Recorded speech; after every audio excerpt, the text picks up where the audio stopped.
గోశాల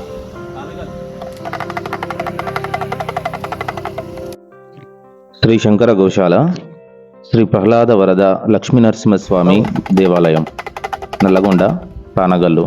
ఈ గుడిలోనే శ్రీ కామాక్షి సమేత ధ్యాన స్ఫటికలింగం కూడా ఉందండి. ఇక్కడ ధ్యానం చేసుకోవచ్చు. ఇప్పుడు లోపలికి వెళ్ళి చూసేద్దాం. వీడియోను చివరి వరకు చూడండి. నచ్చితే like, share and comment, subscribe చేయడం మాత్రం మరవకండి. గోశాల ప్రవేశం, గోసేవ చాలా పుణ్యఫలం అండి. ఇది మానవుడిని అనేక కర్మల నుండి కాపాడుతుంది. గోవులో ముక్కోటి దేవతలు కొలువై ఉంటారు. శ్రీ కామాక్షి సమేత ధ్యాన స్ఫటిక కుటీర కేంద్రం అండి ఇది. దీంట్లో ధ్యానం చేసుకోవచ్చు.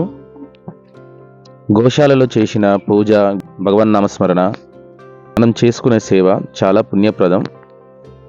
చూడండి ఎంత అద్భుతమైన దృశ్యం. చిన్న లేగదూడ తల్లికాడ పాలు తాగుతూ. ఇది గోశాల, శంకర గోశాల పానగల్ రోడ్లో, పానగల్లో ఉంటుంది. ఇది ఛాయా సోమేశ్వర ఆలయం పక్కనే కొద్దిగా అది లెఫ్ట్ ఉంటుంది, ఇది రైట్ సైడ్.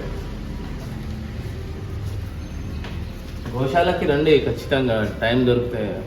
ఫస్ట్ చాగంటి వారు ఒక ప్రవచనంలో చెప్తారు కదా, ఫస్ట్ ఒక దేవాలయం ముందర గోవు కనిపిస్తే గోవుకు ప్రదక్షిణ చేయాలా లేకుంటే లోపల దర్శనం చేసుకోవాలా అని.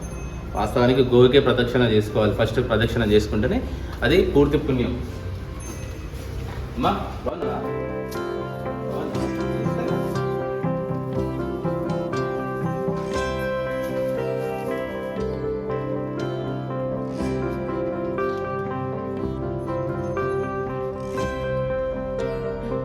ప్రపంచంలో ఆక్సిజన్ పీల్చుకొని ఆక్సిజన్ వదిలే ఏకైక ప్రాణి మన గోవు.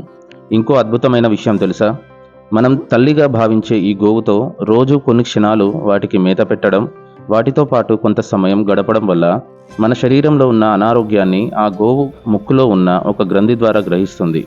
తర్వాత మేతకు వెళ్ళినప్పుడు మన రోగ నివారణకు కావలసిన మూలికలను, గడ్డిని తిని అందుకు తగిన విధంగా పాలు ఇస్తుంది. ఆ పాలు తాగడం వల్ల మన వ్యాధి నయం అవుతుంది. ఇది మహాద్భుతం. అందుకే ప్రతి ఒక్క ఇంట్లో ఒక గోవు ఉంటే దైవం మన వెంట ఉన్నట్లే అంటారు. గోసేవ చేయండి, గోవులను కాపాడండి. కన్న తల్లిని, పుట్టిన భూమిని, పాడి పంట ఇచ్చే మన సౌభాగ్యానికి తోడ్పడి గోవును మాతృభావనతో చూస్తారు. అందుకే గోమాత విశ్వమాత.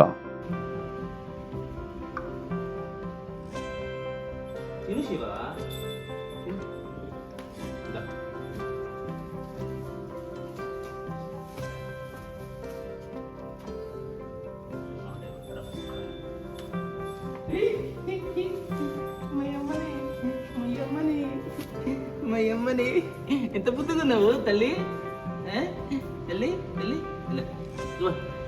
అటు మా దండం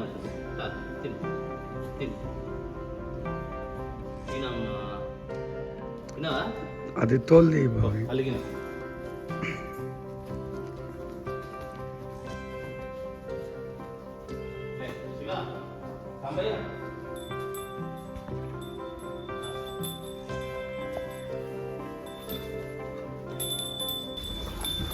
ఎర్రడి డ్రెస్ చూస్తే బెదురుతాయి అట్లా.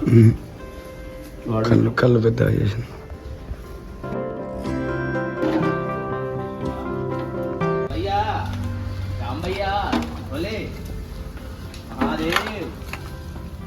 ఆవును ముట్టుకున్నంత మాత్రాన్ని ఆయువు వృద్ధి చెందుతుంది. ఆవుకు నమస్కరిస్తే ముక్కోటి దేవతలకు నమస్కరించినట్లే. భారతీయ సంస్కృతిలో గోవులు అత్యంత పూజనీయములుగా మన ఋషులు, పూర్వీకులు, విద్వాంసులు నిర్ధారించారు. గో వైశిష్ట్యత, మహిమ వేదంలోని బుక్కులు, పురాణాది శాస్త్రాలు విస్తారంగా వర్ణించాయి. మాతరః సర్వభూతానాం గావః సర్వసుఖప్రద అని మన పురాణ వచనం. గోవు అందరికీ తల్లి, అలాగే గోవు సర్వవిధాల సుఖప్రదాత. లింగ పురాణంలో కూడా ఈశ్వరుని పంచగవ్య ప్రాసనము విశిష్టత గురించి మనకు తెలిపారు. గోమయం అనగా ఆవుపేడ, గోమూత్రం ఆవు మూత్రము, గోక్షీరం ఆవు పాలు, గోదది ఆవు పాలు పెరుగు, గోఘ్రతం ఆవు నెయ్యి. ఇవి పంచగవ్యములు. వీటిలో సహజంగా అతి ప్రభావవంతమైన జీవసృజన, రోగ నివారణ గుణసంపద ఉందని మన ఋషులు, శాస్త్రవేత్తలు నిర్ధారణ చేసి వాటిని మన జీవన శైలితో జత చేసి మనకు ఎంతో ఉపకారం చేశారు. గోమయే వసతే లక్ష్మి అన్నది శాస్త్రవచనము. అంటే గోమయంలో లక్ష్మీదేవి నివాసం ఉంటుందని. అందుకే మన పూర్వీకులు ఉదయాన్నే ఆవుపేడతో కల్లాపి జల్లి ముగ్గులు వేసి ఎప్పుడు గృహం లక్ష్మీప్రదంగా ఉండాలనే భావనతో మన సంస్కృతిలో అదొక భాగం చేసినారు.